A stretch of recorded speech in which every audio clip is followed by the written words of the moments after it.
গলগল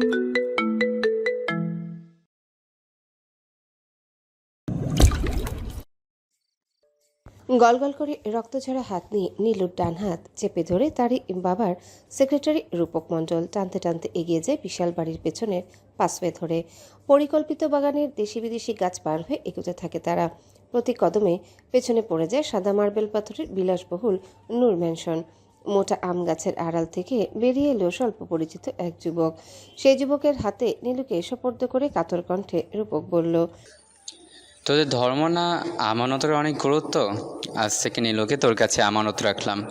এরপর ব্যথাতুর চোখে নীলুর দিকে তাকিয়ে বলল, পেছনে তাকাবি না, অনেক অনেক দূরে চলে যাবে। আমি ঠিক খুঁজে নেব তোদের। নীলুফা ইয়াসমিন তার হাত খামচে ধরে হাউমাউ করে কেঁদে বলে, রূপকদা, আব্বা আমারে ওরা জবাই করে ফেলছে গো, আমারও মারতে দাও। আমি বেঁচে থেকে কি করব? আমি এই বাড়ি ছেড়ে কোথাও যাব না। আমার সুখকে এনে দাও অন্তত। বলেই পা জড়িয়ে ধরল। ভিতরে কি অবস্থা আমি জানি না, তুই দ্রুত চলে যা, আমি আবারও ভিতরে ঢুকবো। বলে রূপক বাড়ির দিকে পা বাড়ালো, কিন্তু আবারও টেনে ধরল নীলু। রূপকদা, তোমার হাত তো বলি হয়ে গেছে। বলে নিজের গায়ের ওড়না দিয়ে শক্ত করে বেঁধে দেয় আঘাতপ্রাপ্ত স্থানটি। তীব্র ব্যথায় চোখ মুখ কুঁচকে ফেলে রূপক, মাথায় হাত বুলিয়ে বলল, আবার দেখা হবে নীলু। টিনের দরজা ঠেলে কোমরে বেল্ট পরতে পরতে বের হলো 29 বছর বয়সী এক শক্তপোক্ত শ্যামপুরুষ, প্যান্টে বেল্ট বাঁধতে বাঁধতে। মকু, আমার বোতল। বলেই চিল্লিয়ে ওঠে। কাচের এক হাফ লিটারের 200 রঙের তরল নিয়ে পেছন থেকে হ্যাংলা পাতলা এক যুবক বের হলো। দাঁত দিয়ে কামড়ে বোতলের ছিপি খুলে থু করে মাটিতে ফেলে দিল। প্রথমে মুখে নিয়ে কুলি করে, তারপর ঢকঢক করে পুরোটাই খেয়ে ফেলে বোতল মকুর দিকে ছুড়ে দিয়ে বলল, মালটা দুনিয়াতে আছে নাকি গেছে দেখতো। অরিজিনাল একটা slut. I hate those count of women. থু থু। ভাই হাসপাতালে পাঠামু। পাঠানো লাগলে পাঠাস, আর চামচা শালাকে হাসপাতালে বিলটা ধরিয়ে দিস। তবে হাসপাতাল থেকে সোজা 20 বছর পর। এরপর চোখ আর মাথা ঝাঁকিয়ে বাইকে উঠে বসে। মক্কু এক ছুটে ভেতরে ঢুকে আবার পরের মিনিটে পেছন পেছন এসে চড়ে বসলো বাইকে। মাঝখানে ফাঁকা রেখে বসে যেন গায়ে না লাগে। সাই সাই করে ছুটে চলল মোটর বাইক বাতাসের বেগে। দাঁতে দাঁত চেপে মক্কু বাতাসের সাথে লড়ে খিচে বসে রইল। না সহ্য করে উপায় কি? জলে কুমির ডাঙায় বাঘ। এই এলাকার কোনো যুবক বাদ নেই যাকে রাজনীতিতে জড়ানো হয়নি। ছেলে সন্তান মানে ক্ষমতাসীন দলের খাতায় নাম উঠানো। প্রাণের ভয়ে ইচ্ছার বিরুদ্ধেও সেটা করতে হয়। সবাই যে আবার বিরুদ্ধে সেটাও না। ক্ষমতাসীনরা বিপুল জনপ্রিয় এই এলাকায়। স্থানীয় চেয়ারম্যান আলহাজ মামুন ইসলাম অত্যাধিক ভালো মানুষ। ওনার মতো পরোপকারী ধর্মভীরু পরহেজগার মানুষ দ্বিতীয়টি নেই। কোনো মানুষই ওনার কাছে গেলে খালি হাতে ফিরে না। তবে ওনার পুত্র সুখনীল নিবিড়ের সুশীল সমাজে খুব বদনাম। সবাই জানে এমন কোনো খারাপ কাজ নেই যা সে করে না। নিত্য নতুন নারী সঙ্গ, মদ, জুয়া, মারামারি সব হয় তার দ্বারা। তবে এলাকার যুব সমাজে সে অন্তপ্রাণ। নিবিড় ভাই নামের এক ডাকে কয়েক হাজার ছেলে পেলে জমা হয়ে যায়। চেয়ারম্যান সাহেব জানেন না ওনার এই উশৃঙ্খল ছেলের কর্মকাণ্ড। তবে জানলেও হাতের নাগালে পাবেন না তাকে। এই যে বছরের পর বছর উনি ক্ষমতায় টিকে আছেন, সেটা একমাত্র নিবিড়ের জন্যেই। তাছাড়া নূর ম্যানশন সহ যাবতীয় স্থাবর সম্পত্তির মালিক এই সুখনীল নিবিড়। হয়তো অধিক অর্ধসুখে বেপরোয়া জীবনযাপন করে এই তরুণ নেতা। সবাই এটাই জানে। তবে মুক্কু জানে ভেতরের খবর কিছু অন্যই। মুখে কালো মাস্ক, মাথায় সানক্যাপ, চোখে ফটোক্রমিক চশমা, বয়কার চুল, ওভারসাইজ কালো শার্ট হাঁটু পর্যন্ত, ডেনিম জিন্স, পায়ে স্নিকার্স, আর হাতে কালো হাফ গ্লাভস পরে বাইসাইকেল চালিয়ে ভার্সিটিতে প্রবেশ করলো জিয়ানা হক। আপাত দৃষ্টিতে কেউ বুঝবে না ছেলে নামে। হাইটও 5 ফিট 5। ভার্সিটির এন্ট্রির একটু আগেই নিবিড়ের ক্লাব ঘর। সেটার পাশে করিম চাচার চায়ের টং দোকান। সেখানে বসে চা পানে ব্যস্ত নিবিড়ের ক্লাবের ছেলেপেলেরা। জিয়ানা সাই সাই করে ঢুকে যাওয়ায় চেলাগুলো হকচকিয়ে গেল। নিবিড় ছাড়া এইভাবে এমন গতিতে তাদের ক্লাব ঘরের সামনে দিয়ে কেউ চলাচল করে না। তাই তাদের সম্মানে লাগে ব্যাপারটা। নিবিড় ভাই এখানে নাই, তা না হলে কান বরাবর একটা চটকানা পড়চ্ছিলেই পোলার। বলে সিগারেটে লম্বা টান দিল নিবিড়ের ডান হাত কম ও বন্ধু বেশি রাজীব। পোলা না মাইয়া, আমি তো কিছুই বুঝলাম না মাইরি। বলে এই বদি চোখ কসলায়। যাই হোক, নতুন আমদানি, এলাকার নিয়ম শৃঙ্খলা কিছু জানে না হয়তো। আমাদের দায়িত্ব নিয়ে শিখাইতে হবে, চল। বলে উঠে দাঁড়ায় সজীব। তখনই কল আসে তার ফোনে। রিসিভ করে বলল, আসতেছি। জিয়ানা সাইকেল পার্ক করে জার্নালিজম ডিপার্টমেন্ট খুঁজে চলেছে। সেই ভার্সিটিতে দ্বিতীয় বর্ষে ট্রান্সফার নিউ স্টুডেন্ট। তার আম্মু গার্লস কলেজের শিক্ষিকা। ওনার বদলি হওয়ায় সপরিবারে এই এলাকায় শিফট হয়েছেন। তবে বড় বোন জেনি রাষ্ট্রবিজ্ঞান বিভাগের ফাইনাল ইয়ারে পড়ে এই ভার্সিটিতে। জিয়ানা ফোন বের করে কল দিল জেনিকে। কিছুটা দূরে একটা জটলা দেখে আস্তে আস্তে এগিয়ে যায় সেদিকে। কালচারাল ক্লাবের কিছু মেয়ে আর কমন জেন্ডার কয়েকজন ব্যানারে সম অধিকার লিখে অনশনে বসেছে। সে পর্যন্ত ঠিকই ছিল, কিন্তু তাদের সামনে একটা কাবুলি কুর্তা পরা লোক চেয়ারে বসে কায়দা করে স্টাইল দেখিয়ে শর্মা খাচ্ছে। জিয়ানা মুখ কুচকে সেই কাবুলিওয়ালাকে দেখছে। মনে হচ্ছে সিনেমার ভিলেনের দৃশ্যে অভিনয় করার জন্য এমন ভিলেন মার্কা মেকআপ দিয়েছে। ওরে বাপরে, ব্যাটা আবার সুরমাও দিয়েছে। জেল দিয়ে ঘাড় সমান লম্বা চুল ব্যাক ব্রাশ করা, কাবলির উপরে 3টা বোতাম হাঁ করে খোলা, আর সেই ফাঁক দিয়ে বুকের ঘন জঙ্গল উকি ঝুঁকি দিচ্ছে। হাতে আবার ব্র্যান্ডের ঘড়ি। দামি মাস্তান তাহলে। চাপদারি রেখে নিজেকে ট্রেন্ডি ফর্মে রেখেছে। খুঁটিয়ে খুঁটিয়ে দেখার মাঝে কাবুলিওয়ালার খাওয়া শেষ করে। খাওয়া শেষে আঙ্গুল মেলে ধরার সাথে সাথে পাশ থেকে একজন এগিয়ে এসে হাত মুছে দেয়, আরেকজন পানি এগিয়ে দেয়। জিয়ানার হাসি পাচ্ছে এমন দৃশ্য দেখে। মনে হচ্ছে নাট্যমঞ্চে ঢুকে গেছে। সিরিয়াস মুখে সব শুটিং চলছে। কাবুলিওয়ালা মুখে বলল, তো সবাই সম অধিকার চাও? ভালো কথা। এই জন্য প্রিন্সিপালের অফিসে তালা ঝালানোর স্পর্ধা কীভাবে হলো? কে কে কোন হাত দিয়ে তালা লেগেছো? সামনে আসো। সাইড থেকে এক সাঙ্গু হুঙ্কার ছাড়ল। কথা কানে যায় না? ভাই সামলাইতে কইছে না? মাঝের আর পেছন থেকে 2 জন উঠে এলো। একজন ছেলে, একজন মেয়ে। তাদের ভীতিকর চেহারা দেখেও জিয়ানার প্রচণ্ড হাসি পাচ্ছে। একজন নেতাকে ফেস করতে পারছে না, আবার এরা করবে অনশন অবরোধ, চত্ব সব। তো আরেক পাঙ্গু এসে 2 জনকে কাবুলিওয়ালার সামনে বসিয়ে দেয়। সম অধিকার আমারও চাই, তবে কোথাও সম কোথাও অসম। সৃষ্টিকর্তা নিজে কম বেশি করে নারী পুরুষ বানিয়েছেন, সেখানে সম অধিকার প্রতিষ্ঠা করা মানুষের পক্ষে সম্ভব না। তোমরা যেহেতু বেশি চাচ্ছ, আজ আমি তোমাদের সম অধিকার ঘোষণা করলাম। কাবুলিওয়ালার ভাষণে সাঙ্গু পাঙ্গু সব হাততালি দিয়ে উঠল। নেতা ভাই হাত তুলে থামতে বলা মাত্রই সব নীরব হয়ে যায়। তো আজ এই মুহূর্তে থেকে সম অধিকার প্রতিষ্ঠিত হোক। দুজন দুজনের ড্রেস চেঞ্জ করো, কুইক। সময় 5 মিনিট। সাঙ্গু পাঙ্গুরা হৈ হৈ করে উঠে, যেন সার্কাসের কসরত দেখবে। অনশনকারী সবাই ভয় আর ব্যাককেলের সংমিশ্রণে স্ট্যাচু হয়ে দাঁড়িয়ে আছে। এইবার কাবুলিওয়ালার ধৈর্যের বাঁধ ভেঙে গিয়ে প্রকাণ্ড এক ধমক দেয়। ধমক খেয়ে ছেলে অনশনকারী বলল, ভাই ওর ড্রেস পরলে তো আমাকে হাস্যকর লাগবে। মেয়েদের ড্রেস পরলে যদি ছেলেদের হাস্যকর লাগে, তাহলে সম অধিকার চাওয়াটা হাস্যকর। বলার পর চোখ গেল ভিড়ে দাঁড়ানো জিয়ানার দিকে। আঙ্গুল দিয়ে তাক দেখিয়ে বলল, এটা ছেলেদের পোশাক পরলে হাস্যকর না লাগলেও সুন্দর লাগে। এই জন্য ছেলেদের কাতারে আসার জন্য নিজেদের ঘোল পাল্টায়, কিন্তু ছেলেদের কাতারে মেয়েরা কখনোই আসতে পারবে না, কারণ এদের অবস্থান সবসময় ছেলেদের নিচেই। আঙ্গুল দিয়ে তাকে দেখিয়ে বলল।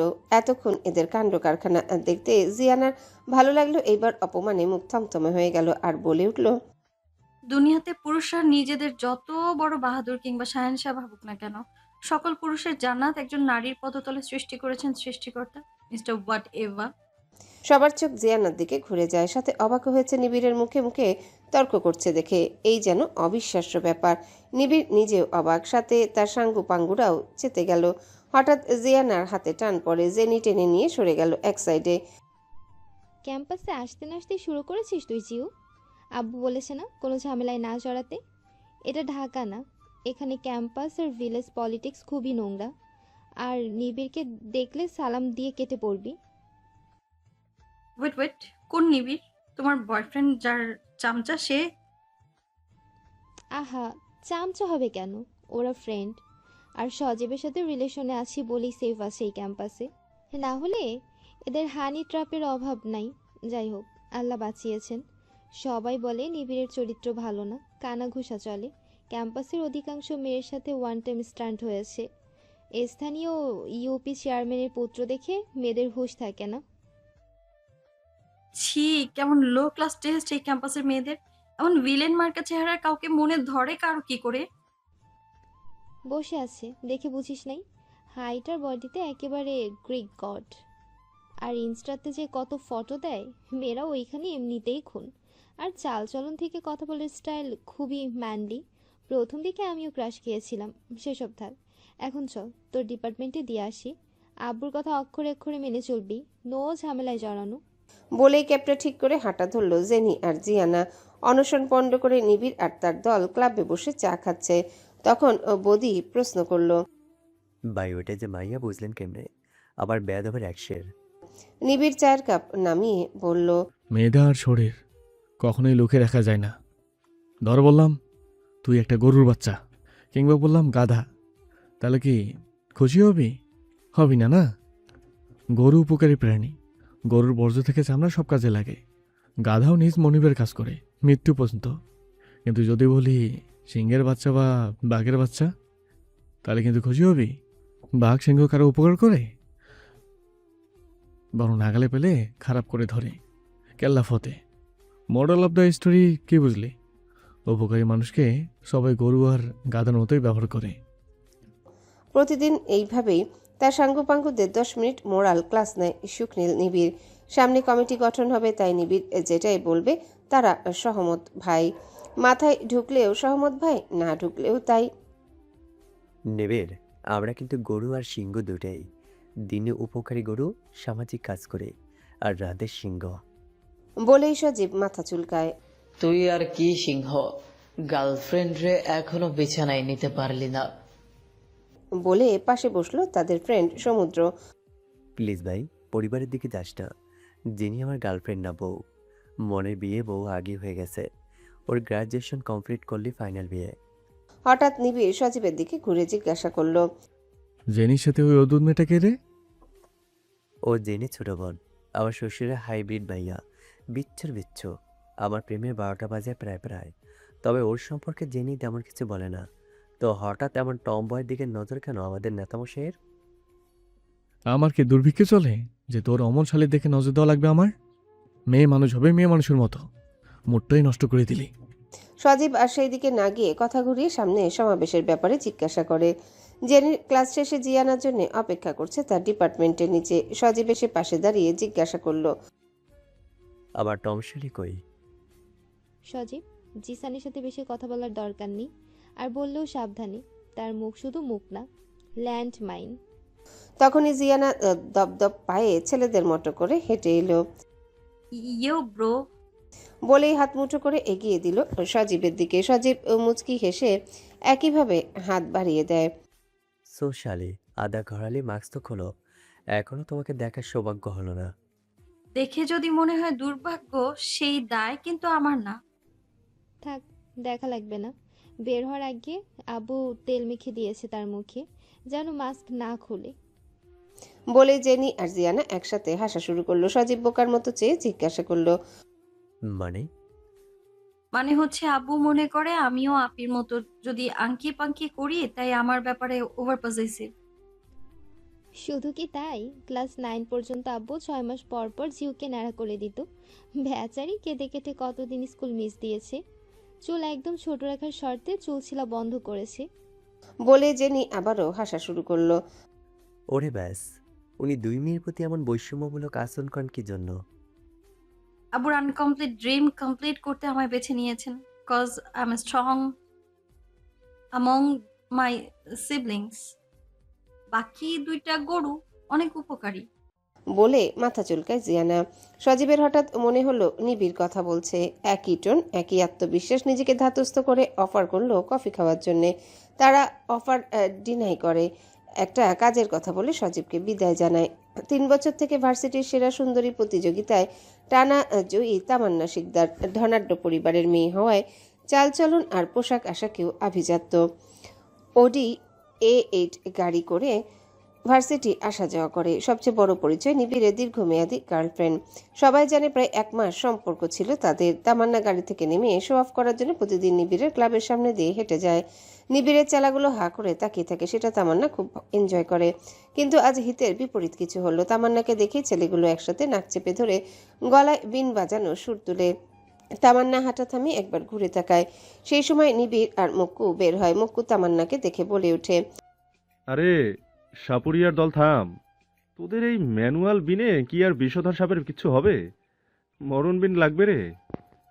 সবাই হো হো করে হেসে ওঠে। আর তামান্নার আগে গজগজ করতে করতে ভার্সিটির ভেতরে ঢুকে যায়। নিবিড় বাঁকা হেসে বাইকে ওঠে। মেয়ে মানুষ চোখের বিষ তার কাছে। ধনী গরিব সুন্দরী অসুন্দরী সব যেন রাস্তার ধারে সস্তা গাছের পাতা। হাত বাড়ালে ছোঁয়া যায়, ছিঁড়ে ফেলে দেওয়াও যায়। দুনিয়াতে এ সম্মান করার মতো কোনো নারী তার জীবনে নেই। সব যেন শখ মিটানো খায়েশ মাত্র। মার্কেটের ফুটপাত ধরে হাঁটছে জেনি আর জিয়ানা। উদ্দেশ্য তাদের আব্বু আম্মুর বিবাহবার্ষিকীর জন্য উপহার কেনা। পাশ দিয়ে এক বৃদ্ধা ভিক্ষুক জিয়ানার শার্ট টেনে ধরে ভিক্ষা চাইল। জেনি বলল, কলেজে না, তোমাকে দিলাম টাকা। বৃদ্ধা মুখটা বিষ বানিয়ে বলে। হেই তো নেই। ততক্ষণে জিয়ানা ব্যাগে টাকা খুঁজছে। দুঃখিত দাদি, ভাঙতি নাই, পরবর্তীতে দেখা হলে বেশি দেব। বলেই সামনে এগোবে, তখন শুনতে পায়, হেই তো দেয় নাই। এগুলো বিয়া না হোক, হইলেও জামাই মদ খাইয়া প্রতি রাইতে কেলানি দিক। জিয়ানা ঘুরে বৃদ্ধাকে টেনে ধরল। এ বুড়ি, তুমি আমাকে অভিশাপ দিলা কেন? জেনি জিয়ানার বাহুতে চাপড় দিয়ে বলে। সার্জিও, মুরব্বী মানুষের অভিশাপ লাগে। জিয়ানা আরো একটু ঝুঁকে জিজ্ঞাসা করে, তোমার অভিশাপ কি কার্যকর হয়? হলেও কত পার্সেন্ট? ভাত আর মিলবো না। খুব আস্তে করে অভিশাপ দেয় বৃদ্ধাটি। জেনি হাত ধরে বলল, চল তো, এরা এমনই, এর জন্যই তো ভিক্ষা করে খাওয়া লাগে। বৃদ্ধা চোর ধরা পড়ার মতো কাচুমাচু শুরু করে।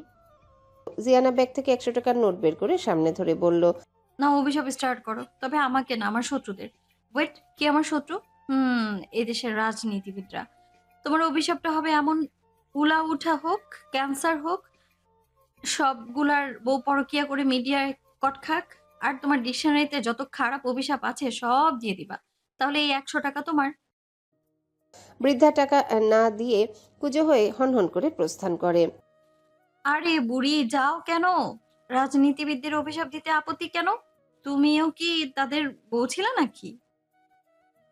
বলে জিয়ানা পেট ধরে হেসে যাচ্ছে। রাস্তায় অনেকে তাকিয়ে দেখছে এমন উদ্ভট পোশাকের মেয়েকে। দূর থেকে বৃদ্ধা ঘুরে বলে উঠল, আমার হবক কে, তরি ভাতার। জেনির পিঠে একটা থাপ্পড় দিয়ে হাত ধরে হাঁটা ধরে। জিয়ানা হাসতে হাসতে হাঁটতে থাকে জেনির সাথে। অপর পাশের দোকান থেকে বেরিয়ে এলো ভ্রু কুঞ্চিত করা শুকনীল নিবিড়। ঘাড় বাঁকিয়ে জিয়ানাদের একবার দেখলো শুধু। বাজারে ঘুরে ফিরে জেনি আর জিয়ানা ম্যাচিং শাড়ি পাঞ্জাবি কিনলো। দুই বোন সেম কুর্তাও কিনলো। আর তাদের ভাই জুনায়েদের কথা মনে পড়তে জেনি চুপসে যায় দেখে জিয়ানা তার জন্যও নিল একই পাঞ্জাবি। হাদারামটা যেদিন বাড়ি ফিরবে সেদিন দেয়া যাবে। তোর সাহস আছে ভালোই, আব্বু দেখলে বাড়ি মাথায় উঠিয়ে ফেলবে। দেখলে তো। বলেই নিজের ব্যাগে আলাদা করে রাখে জিয়ানা। সামনের বেকারি থেকে একটা 2 পাউন্ডের কেক নিয়ে বাসায় ফিরে এলো। ঘরে ঢুকে নিজের শার্ট আর মাস্ক খুলে ঢিলে দেয় ফ্লোরে। জেনি চিল্লিয়ে উঠে, সবার সামনে এমন পোশাক চেঞ্জ করিস কেন? এ কেমন পশুর মতো ব্যবহার। লজ্জার কথা বাদই দিলাম, একটু ভদ্র হতে পারিস না? সবার সামনে কোথায়? আর লজ্জার কি আছে? তোমার যা আমারও তাই। হয়তো ন্যাকড়াবাজি করো না তো। স্বল্প দৈর্ঘ্যের একটা শ্বাস ছাড়ে জেনি। এই মেয়েকে আব্বু এমন অদ্ভুত বানিয়েছে, একে কোথায় বিয়ে দেবে? কেই বা নেবে এমন অদ্ভুত মেয়েকে বউ করে? প্রতিটা কাজ ছেলেদের মতো, শুধু পারে না দাঁড়িয়ে প্রসাব করতে। এটাও ছোটবেলায় বায়না করতো। ভাইয়া বারান্দা দিয়ে প্রসাব করতো দেখে তারও এমন মেশিন চায়। আব্বুকে প্রায় বলতো ভাইয়ার মতো এমন তাকেও বানিয়ে দিতে। বাধ্য হয়ে ভাইয়াকে মেরে ধরে অভ্যাস পাল্টানো হয়েছে। কিন্তু বিধিভাম সেই ভাইয়ার খাতনার সময় ঘটনা ঘটেই যায়। ভাইয়ার খাতনা হবে, তার কেন হবে না? সেও এমন রঙিন লুঙ্গি পরবে, তাকেও সবাই গিফট দিবে। সে কি কান্না তার! কোনোভাবে যখন বোঝানো যাচ্ছিল না তখন নানু বাধ্য হয়ে বলেছিল তোর জন্মগত খাতনা করানো। সবাই গ্রামে গেলে পুকুরে গোসলের সময় জিয়ানাকে ছেলেরা তাদের দলে নিতে চাইতো না দেখে তার ইগোতে লাগতো। একবার খুব বড় মুখ করে তো বলেছিল, তোদের মতো আমারও ছিল, আমি টেনে ছিঁড়ে ফেলেছি। এমন বাড়তি জিনিস আমার একদমই পছন্দ না। হাজারখানেক কাণ্ড ঘটিয়েছে বুঝে ওঠার আগ পর্যন্ত। মেনস্ট্রুয়াল সাইকেল শুরুর প্রথমবার আম্মুর পা ধরে হাউমা করে কান্না করে মাফ চেয়েছে। সে কোথাও ব্যথা পায়নি, এমনকি পড়েও যায়নি উঁচু থেকে। একদম কোনো দুষ্টুমি করেনি। আম্মু যেন না বকে। অথচ পুরুষের বেশ ধরলেও ভেতরে যে একটা কোমল নারী হৃদয় আছে সেটা পরিবারের মানুষ ছাড়া কেউ জানে না। প্রথম অনুভূতির কাছে চরমভাবে অপমানিত হওয়ায় আরও বিগড়ে গিয়েছে। জেনি ঘুরে দেখে তার ভাইরূপী বোনটাকে। কি সুন্দর আঁকানো চেহারা, ধনুকের মতো ভ্রু আর চোখের ঘন পল্লব, নাকটা একটু চাপা। এই নাকটা ওর জন্যে পারফেক্ট। একটা ছোট্ট নোসপিন পরলে প্রচণ্ড সুন্দর লাগবে। আব্বু যে কেন কেমন বেশে রাখে কে জানে। ওকে তো এখনো বলাই হয়নি তোর ক্রাশ তো ইউনিভার্সিটির প্রফেসর। যদিও সেসব অতীত। রাতের ভণ্ড আড্ডায় সব ভণ্ডরা দুষ্টু পানি খাচ্ছে। নিবিড়ের আজ সেসবে মন নেই। উঠে দাঁড়ানো দেখে সজীবও দাঁড়িয়ে যায়। তার হালকা নেশা চলেছে। সজীব ঢুলে ঢুলে জিজ্ঞাসা করলো, বাড়ি যাবি নাকি ফাইটিং করতে যাবে, নাকি আজও মুড়ে আছিস? আচ্ছা, তোর মায়া দয়া নেই না? হারামি। ওদের গ্রুপে একমাত্রই সজীব ছেলেটাই গ্র্যাজুয়েট আর মেধাবী এবং চরিত্রবান। এখনও চাকরির চেষ্টায় আছে। নেশা না চললে এভাবে কথা বলে না। নেশা জিনিসটা আসলে ভেতরে শুয়োরকে টেনে বের করে আনে, কিন্তু বন্ধুর মহব্বত ছাড়তে পারে না বিধায় নিজেই নিজের সর্বনাশ করছে আম্মুর কাছে যাব। বলে নিবিড় বের হয়ে যায়। আর আড্ডায় সবাই অবাক হয়ে দেখলো যে নিজের মায়ের নাম মুখে আনলে 3 বার কুলি করে সেই ছেলে মায়ের কাছে যাবে, এ যেন অতি আশ্চর্যজনক ঘটনা। আর সেতে নিজের প্রতিবিম্ব দেখে মুচকি হাসলো জিয়ানা। পার্পেল কুর্তি আর ধুতি সালোয়ার সাথে নাগরা জুতা পরে চোখে একটান কাজল দিল, তারপর চুলটা কম করে উইকটা হাতে নেয়। কি যেন ভেবে উইক হাত থেকে নামিয়ে টিস্যু দিয়ে চোখ মুছে ফেললো। অনেকক্ষণ থেকে জেনি তার কাজ বারবার দেখে যাচ্ছে। দিলেই কেন, আবার মুছেই ফেললি কেন? তোমার জাদ্রেল বাপ দেখলে আমার চোখ উঠিয়ে মার্বেল খেলবে। আর দিলাম প্র্যাকটিসের জন্য, ভবিষ্যতে যদি দরকার লাগে। চোখ উঠিয়ে মার্বেল খেলবো কিনা জানি না, কিন্তু চুল যে এত বড় করেছিস সেটা দেখলে টাকলু করে দেবে। এটা 100% নিশ্চিত। 7 বছর থেকে লুকিয়ে আসছে, এখন যদি ধরাও পড়ি তবুও কাটবো না। এই চুলের জন্য আমার নারী সত্তা এখনো মনে হয় অল্প স্বল্প বেঁচে আছে। তখনই আঞ্জুমান দরজায় নক করলেন আর বললেন, তোদের আব্বু এসে গেছে। আপনি কেকের দাম কিন্তু 300 বলবা, না হলে আব্বু ঝামেলা করবে। এখানে প্রাইভেট না পাওয়া পর্যন্ত এভাবে টাকা উড়াচ্ছিস কেন? জেনি উইক পরিয়ে দিতে দিতে বলল, এলাকায় আমাকে কেউ প্রাইভেট দিবেও না। সবাই এমন ভাবে তাকায় আমি যেন অতি আশ্চর্যজনক কোনো জন্তু, কিংবা উদ্ভট কোনো নমুনা টাইপ সার্কাসের কসরত।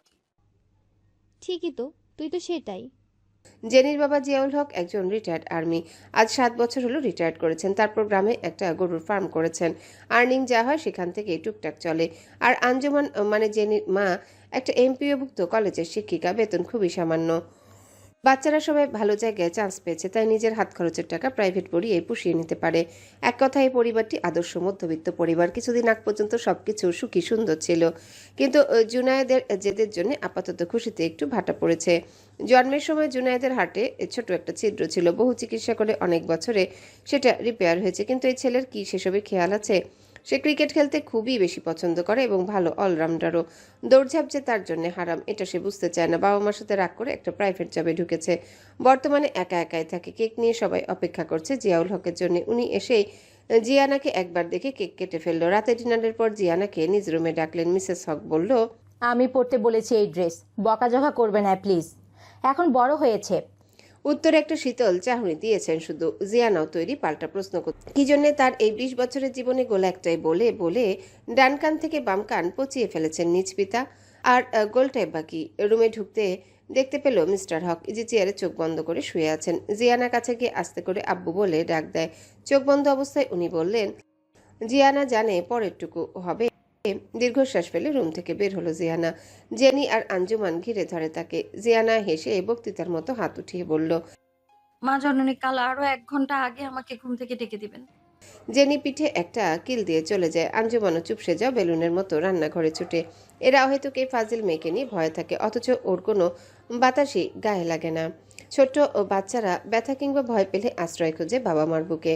বাবা মা 2 হাতে আগলিয়ে নিলেই ব্যথার ভয় নিরাময় হয়ে যায়, কিন্তু জিয়ানার ক্ষেত্রে সেটা করা হয়নি। ছোট থেকে ব্যথায় কান্না করলে আঞ্জুমান দৌড়ে আসতো, কিন্তু জিয়াউল হক বাধা দিতেন। কান্নাকাটি করে কিছুক্ষণ পর নিজে নিজে উঠে সব ভুলে যেত। তারপর আস্তে আস্তে যখন বুঝলো নিজের ব্যথায় সহমর্মিতা দেখানোর জন্য কেউ নেই, সেহেতু অযথা কান্না করে এনার্জি লসের কী দরকার।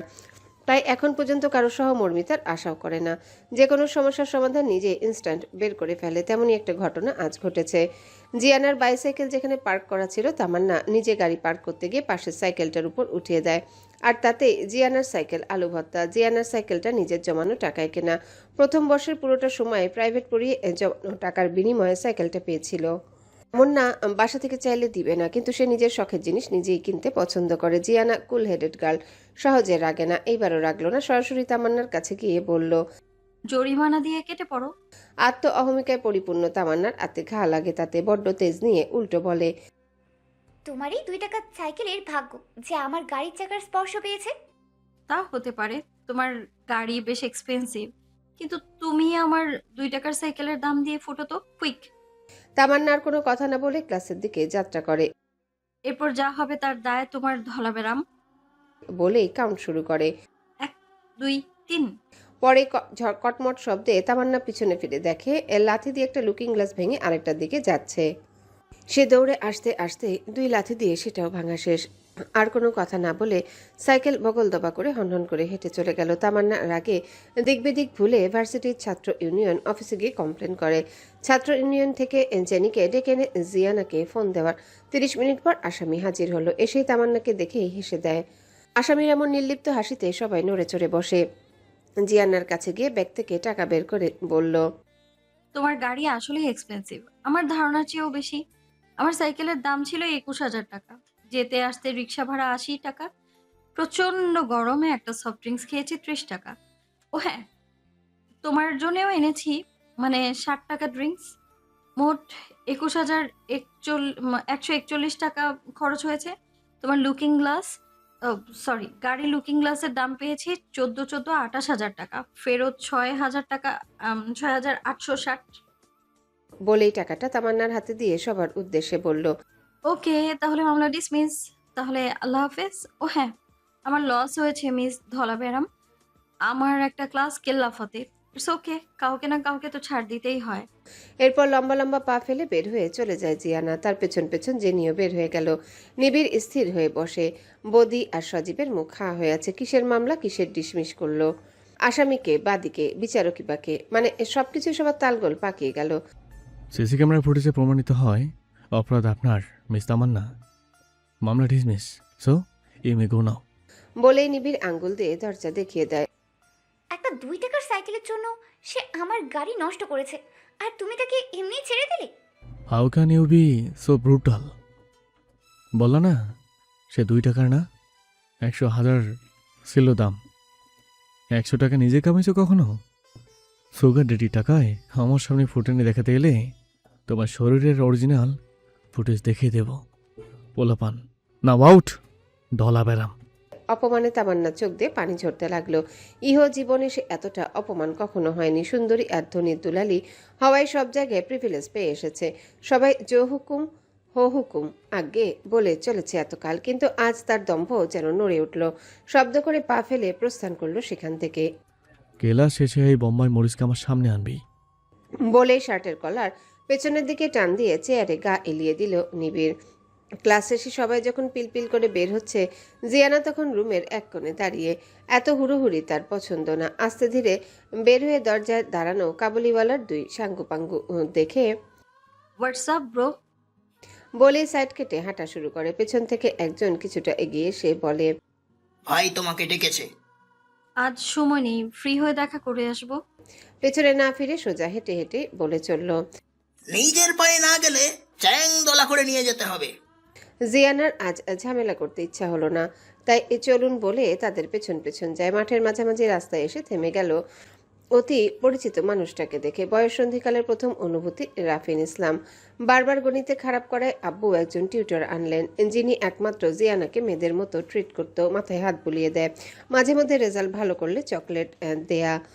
এইসব আদরের মানে জিয়ানা ভুল ধরে নিজের অনুভূতিকে প্রশ্রয় দিয়ে বসে। প্রায় 5 বছর পরে দেখা। স্বাস্থ্য ভালো হয়েছে, চাপদারি রেখেছে, চুলে মুরগি ছিলা করে ট্রিম করা, মানে 2 পাশে একেবারে ছিলে, মাঝখানে কিছু চুল রাখা। এখন একটা পুরুষ পুরুষ ব্যাপার এসেছে ওনার মাঝে। উনি নিশ্চয় জিয়ানাকে চিনবে না। বদিদের একটু দাঁড়াতে বলে এগিয়ে গেল রাফিনের দিকে। দ্রুত পায়ে গিয়ে সাইড থেকে সালাম দিল। রাফিন অন্যান্য স্টুডেন্ট ভেবে সালাম নিয়ে এগিয়ে যাচ্ছিল। রাফিন স্যার, আমি জিয়ানা।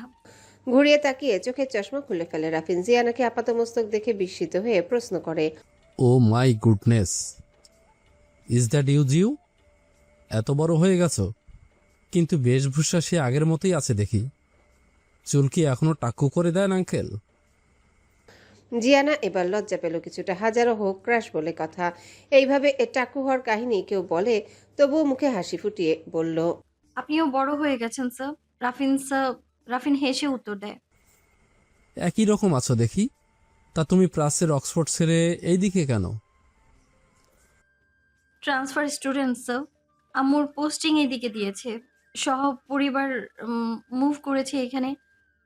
বলেই বদিদের দিকে এগিয়ে যায়। বদিরা এদিকে কান খাড়া করেছিল এতক্ষণ। জিয়ানার মুড ভালো হয়ে গেছে। এখন কেউ তার সাথে বিটলামি করলে সেও ফিরতি বিটলামি করে দিবে, নো প্রবলেম। বিড়ি টিড়ি খেতে বললে সেটাও খেয়ে নিবে, বেহুদা কেচালে যাবে না। তার ক্রাশকে পেয়ে গেছে এতদিন পর। একটা ইমেজ তৈরির ব্যাপার আছে না। ক্লাবে ঢুকেই দেখতে পেল সিনিয়র বিটলাদের। সবগুলো মনে হচ্ছে মুখিয়ে আছে কখন ছাই দিয়ে মাছ ধরবে। জিয়ানা লম্বা করে সালাম দিল। সালাম শুনে কেউ কেউ কাত হয়ে থেকে সোজা হয়ে বসলো। জিয়ানা পালের গোদাটাকে খুঁজে চলেছে। সে কোথায়? দা সান্ডামান্ডা কাবলিওয়ালা। পরক্ষণেই বের হয়ে এলো নিবিড়। আজ অবশ্য কাবলি পরেনি। লোকটার সাইজ সেই, মানে লম্বার সাইজ আর কি। মনে মনে তওবা পড়ল জিয়ানা। মহামান্য ভাই আসন গ্রহণ করার পর জিয়ানা অপেক্ষায় আছে ফুল বর্ষণের। কিন্তু হাই, কোথায় ফুল? কিন্তু ভেসে এলো গমগমে গলা। সিনিয়রদের সামনে ক্যাপ, মাস্ক আর গ্লাস পরে থাকাটা বেয়াদবি, এটা জানো? জি জানি। আর আমি আপাতমস্তক বেয়াদবি বাই বর্ণ। এই ক্যাম্পাসে আসার সাথে বেয়াদবি করে কেউ টিকতে পারবে না, সেটা জানো? জানবো না কেন? জলে নেমে কুমিরের সাথে লড়াই কে করে? গুড, কিন্তু আমি কুমির না। চেয়ারে হেলান দিয়ে বলল নিবিড়। জিয়ানা ঘাড় চুলকে বলে, অবশ্যই আপনি কুমির নন, তবে কুমির চাষি। বলেই তার সাঙ্গুপাঙ্কুদের হাই দিল। এই পর্যায়ে প্রচন্ড হাসি পায় নিবিড়ের। নাকের নিচে 2 আঙ্গুল ঘষে ঠোঁট কামড়ে হাসি আড়াল করার চেষ্টা করলো। মেয়েটাকে মোটেও বিরক্ত লাগছে না তার, বরং একই রকম মেয়ে মানুষ দেখে দেখে তার মনে হয় বোরিংনেস চলে এসেছিল। বদি বলল, তোমাকে টেস্ট করার জন্য এখানে ডেকেছে ভাই। যতদূর জানি তুমি বেশ মেধাবী, আর আমরা মেধাবীদের কদর করি, তাদের সাহায্য করি। ফেল করলে পাস করিয়ে দেওয়া হয়, আর্থিক সাহায্যও করা হয়। বিনিময়ে আমাদের মিটিং মিছিলে সময় মতো হাজির হতে হয়, এই আর কি। কিন্তু মেধাবীরা তো ফেল করে না, আর আমি তো সবসময় বিরোধী দল। যে দলই সরকার হোক, আমি তাদের সমালোচনা করতেই পছন্দ করি। আচ্ছা, কি টেস্ট? আপনারা জনগণের সেবক হলে আমি অবশ্যই ফ্রি টাইমে জয়েন করব। সমুদ্র বলল, অন্তত চশমাটা খুলে রাখ। কথা বলার সময় চোখের এক্সপ্রেশন জানা জরুরি। জিয়ানা ক্যাপ আর গ্লাস খুলে হাতে রাখলো। বয়কাটে কপাল আর পেছনের ঘাড় পর্যন্ত চুলে ঢাকা, চোখটা ঝলমলে ডাগর ডাগর। নিবিড় সোজা হয়ে বসে। সমুদ্র আবারও বলল, এত সুন্দর চোখ সব সময় ঢেকে রাখো কেন? আমি তো প্রকৃতির মতো উদার নই যে নিজ সৌন্দর্য দেখিয়ে বেড়াবো। একটা কথা মাটিতে পড়তে দিচ্ছে না। এতগুলো ছেলের মাঝে একটা মেয়ে হয়ে দাঁড়িয়েছো কেন? তোমার ভয় লাগে না? নিবিড় ভরাট কণ্ঠে প্রশ্ন করলো। কথা কিভাবে মাটিতে ফেলে আমি জানি না, আর হ্যাঁ, আমি আসলে কাউকে ভয় পাই না। বেশ, সাহসীদের আমরাও অ্যাপ্রিসিয়েট করি। এবার একটা ঘোষণা দাও। সমুদ্র বলল। 2 বার কাশি দিয়ে নিবিড়ের টেবিলের সামনে থেকে একটা খাতা নিয়ে গোল করে পেঁচিয়ে 1 2 3 মাইক চেক বলে শুরু করলো। একটি ঘোষণা। মুরগি ডিম খাবে না, মুরগি হেগে সোচে না। এটুকু বলায় হাসির রোল পড়লো ঘরময়। নিবিড় টেবিলে থাপ্পড় দিয়ে সবাইকে থামিয়ে দিয়ে গর্জে ওঠে, ফাজলাম হচ্ছে? জিয়ানা 2 পাশে মাথা নেড়ে বুঝালো, না কোনো ফাজলামি হচ্ছে না। এরপর গলায় নিরীহ ভাব এনে বলে, নেতা ভাই, আমি এই একটা মাত্রই ঘোষণা পারি। সজীব বলল, আচ্ছা যাও, সিনিয়রদের সাথে বেয়াদবি করবে না। জিয়ানা মাথা নেড়ে বের হবে, তাকে থামিয়ে দিল সমুদ্র। সে খুব এনজয় করছে এমন কাউকে পেয়ে। আচ্ছা, নিবিড়কে নিয়ে একটা নির্বাচনী স্লোগান দিলেই তোমার টেস্ট কমপ্লিট। জিয়ানা কয়েক সেকেন্ড চোখ বন্ধ করে গাইল, নিবিড় ভাইয়ের মুরিদ হইলে পড়ালেখা লাগে না রে। আরে নিবিড় ভাইয়ের মুরিদ যারা ফেল করে না তারা। এবার বাকি সবাই চুপ, কিন্তু নিবিড় নিজে অট্টহাসি দিয়ে উঠল। জিয়ানা তাকিয়ে দেখলো কাবুলিওয়ালা ভিলন হলেও হাসি হিরো কাট। টেস্ট শেষ ভাই লোক, may I leave now? Cap আর গ্লাস পরে জিজ্ঞাসা করলো জিয়ানা। নিবিড় আঙ্গুল দিয়ে বের হয়ে যেতে বলে, আরে যেতে দিলি কেন? ইন্টারেস্টিং ক্যারেক্টার, আর একটু বাঁচাতাম। সমুদ্র বলে আফসোস করে, এতক্ষণ থেকে এতগুলো ছেলে মাঝে দাঁড়িয়েছিলে, অথচ কোনো সংকোচ কিংবা ভয় কিচ্ছু ছিল না। তাছাড়া একবারও চোখের পাতে felony. She is really something special. বলে ওয়েট পেপারটা ঘোরাতে ঘোরাতে বলল নিবিড়। হনহন করে থানায় ঢুকলো সাদা পাঞ্জাবি আর পায়জামা পরা, মুখ ভর্তি লালদাড়ি, সৌম্যবর্ণের ষাটোর্ধ্ব হৃষ্টপুষ্ট একজন ভদ্রলোক। উনি ইউপির গণ্যমান্য চেয়ারম্যান আলহাজ মামুন ইসলাম। দারোগা, পুলিশ সবাই দাঁড়িয়ে পড়ল। থানার ওসি নিজের চেয়ার ছেড়ে দিলেন, কিন্তু উনি বসলেন পাবলিক চেয়ারে। ওসিকে ধরে কোলাকুলি করে বললেন, যার যেটা চেয়ার তাকে সেখানেই মানায়। তোমার ওই চেয়ারের যোগ্যতা আমার নাই বাপ। ওসি সহ থানার উপস্থিত সবাই মুগ্ধ চোখে চেয়ে দেখলেন জনদরদি এই নেতাকে। মামুন সাহেব আরও বললেন, আমার কিছু ছেলেপেলে নাকি খোয়ারে ভরেছে। সে ভালো, অন্যায় করলে সাজা অবশ্যই জরুরি, তবে ওদের দোষ নাই, দোষটা আমারই। আমি আমার পার্টির ছেলেদের সামলাতে পারি না, তাই অপরাধের শাস্তি মনে হয় আমারই প্রাপ্য। আমাকেও অ্যারেস্ট করো বাপ। ওসি ঝুঁকে ওনার পায়ের কাছে এসে বসলেন। স্যার, এভাবে বলবেন না প্লিজ। ওরা যে আপনার পার্টির সেটা আমরা বুঝিনি। পৌরসভার পোলাফান যে ইউনিয়নে গিয়ে ঝামেলা করবে সেটা আমরা কিভাবে বুঝবো? সেন্টি, সবাইকে ছেড়ে দাও কুইক। চেয়ারম্যান সাহেব উঠে দাঁড়িয়ে আবারও কোলাকুলি করলেন। রাতের খাবারের দাওয়াত দিয়ে গেলেন ওসিকে। ওসি গতগত হয়ে বলল, এসবের কোনো দরকার নাই স্যার। আরে তুমি হইলা এই থানার প্রধান, একবেলা খাওয়াইলে আমাদের নিজেদেরই ভালো লাগবে। চেয়ারম্যান সাহেব থানা থেকে বের হয়ে গাড়ির কাছে গেলে দুইজন আফ্রিকান গার্ড দরজা খুলে দিলেন। ওসি জানালা দিয়ে দেখে কুটিল হাসি দিয়ে আরেক অফিসারকে বললেন, আফ্রিকান নিগ্রু বডিগার্ড নিয়ে ঘুরেন দেখি আপনাদের চেয়ারম্যান। জীবনের ভয় কার না আছে স্যার। তবে এইবার একজন মাঠে নেমেছে শক্তপোক্ত ভাবি, টেনে হিসড়ে অতীত বের করে আনলো বলে। সাবধান, জলে নেমে কুমিরের সাথে খেলতে গেলে কুমিরই হওয়া লাগবে, ভাগনা। একসাথে দুইজন হো হো করে হেসে দিল। জিয়াউল হক কিছু পুরাতন নথিপত্র ঘাটাঘাটি করছিলেন। আঞ্জুমান এসে হাই হাই করে মাস্ক নিয়ে ওনার নাকে মুখে চড়িয়ে দিয়ে বললেন, এখনই হাঁচি শুরু করতে? পুরাতন কাগজ ঘেটে কি সুখ পাও সেটাই বুঝি না আমি। আমিও তো বুঝি না আঞ্জু, মাথার উপর বিরাট দায়িত্ব, এখনো 50% হিসেব আমি মেলাতে পারিনি। বাচ্চাটার কাছে জবাব দেওয়ার মতো উত্তর যে এখনো আমার কাছে নেই। এইবার একটু সহজ হও, মানুষের জীবন আজ আছে কাল নেই। এইভাবে ভয়ে ভয়ে কাটানোর কোনো মানে হয় না। এর চেয়ে ভালো সব পরিষ্কার করে বলে দাও। সময় আসুক। I am setting in a first stage. নীলজের রূপক মণ্ডলের নাম বলতো, ওনাকে খুঁজে পেলেই মনে হয় সব হিসেব মিটে যায়, তাই না? হ্যাঁ, কিছুটা। ওই সময় সাগর ভাই আরো কিছু নাম বলেছিলেন, কিন্তু সব যেন হাওয়ায় মিলে গিয়েছে। ওদের বাড়িটা? সেটা পরিত্যক্ত, কেউ থাকে না। তবে আমি কয়েকবার গিয়েছিলাম, সন্দেহজনক কিছু পাইনি। এভাবেই চলুক না, পরে কেঁচু খুঁড়তে সাপ বের হয়ে যাবে। জিয়ানা ক্যাম্পাসের মেন গেটে রিকশার জন্য দাঁড়িয়ে আছে। তখন সামনে দিয়ে সিনিয়র কিছু মেয়ে যাচ্ছিল। কিছুটা দূরে গিয়ে আবারও ঘুরে জিয়ানার কাছে এসে জিজ্ঞাসা করলো, তুমি তামান্নার গাড়ি ভেঙেছো? জিয়ানা মাথা দিয়ে হ্যাঁ বুঝায়। একটা মেয়ে গিয়ে এসে বলল, সাবধানে থেকো, সে কিন্তু যে সে কেউ না, নিবিড় ভাইয়ের গার্লফ্রেন্ড। এখন অবশ্য ব্রেকআপ, কিন্তু জোড়া লাগতে কতক্ষণ। তাছাড়া তামান্না ভার্সিটির সবচেয়ে সুন্দরী মেয়ে, ওর অনেক চামচাও আছে। সতর্ক করার জন্য শুক্রিয়া আপনাদের, কিন্তু নিবিড়ের গার্লফ্রেন্ড হলে তো রেপুটেশন খারাপ হওয়ার কথা। আফটার অল উনি খেয়ে ছেড়ে দেন, তাই না? মেয়েগুলো হকচকিয়ে গেল কিছুটা, তারপর কাছে এসে ফিসফিসিয়ে বলল, নতুন আসছো তাই জানো না অনেক কিছু। ওনার গার্লফ্রেন্ডরা বেশিরভাগ টিসি নিয়ে চলে যায়, পরবর্তীতে তাদেরকে আর কেউ দেখেও না। আর এভাবে পাবলিকলি নিবিড় নাম নিও না। এখানে ওনারাই সব, ওনাদের ইশারা ছাড়া এখানে কিছুই হয় না।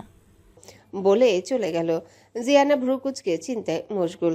মেয়েগুলোর সাথে ব্ল্যাকমেলিং করা হয় না তো? জিয়ানার চিন্তা ছুটে গেল সাই সাই করে পাশ দিয়ে বাইক চলে যাওয়াতে। একেবারে কানের পাশ দিয়ে গেল দেখে বলে উঠল, পুত্রে। অদূরে গিয়ে বাইকটা দাঁড়িয়ে পড়ল। আর হেলমেট খোলার সাথে সাথে জিয়ানা থতমত খায়, তবুও ভেতরের খবর ভেতরে রেখে বাঁকা হেসে বলে, আরে কাবলিওয়ালা যে। নিবিড় এক আঙ্গুল দিয়ে জিয়ানাকে কাছে ডাকে। সে দ্রুত পায়ে গিয়ে সালাম দিয়ে কান ধরে দুঃখিত বলল, সাথে মক্কুকে নেমে দাঁড়াতে অনুরোধ করে। মক্কু নিবিড়ের দিকে তাকালে সে সম্মতি দেয়। মক্কু নামার সাথে সাথে জিয়ানা গিয়ে উঠে বসে পড়ে নিবিড়ের পেছনে। নিবিড় ভ্রুকুচকে পেছনে ফিরে দেখলো, কিন্তু কিছু বলল না। মক্কু এগিয়ে এসে বলল, আরে তোমার সাহস তো কম না, ভাইয়ের বাইকে যে কেউ উঠতে পারে না।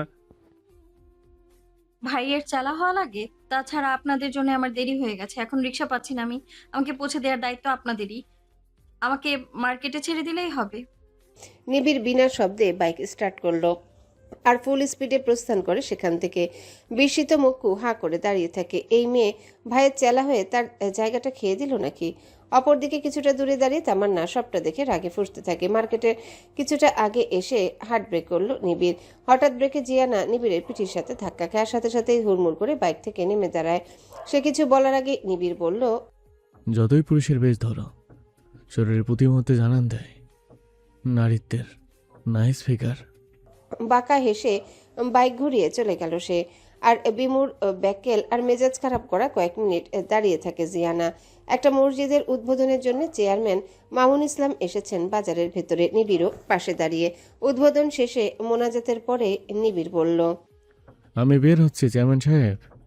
চেয়ারম্যান সাহেব মুচকি হেসে কানের কাছে গিয়ে বলে, মাঝে মধ্যে আব্বা ডাকতে পারো, যেহেতু তোমার আম্মা প্রায়ই আমার সাথে রাত্রি যাপন করে। নিবিড় চেহারা অপরিবর্তিত রেখে হাত শক্ত করে মুঠো করে ফেলে।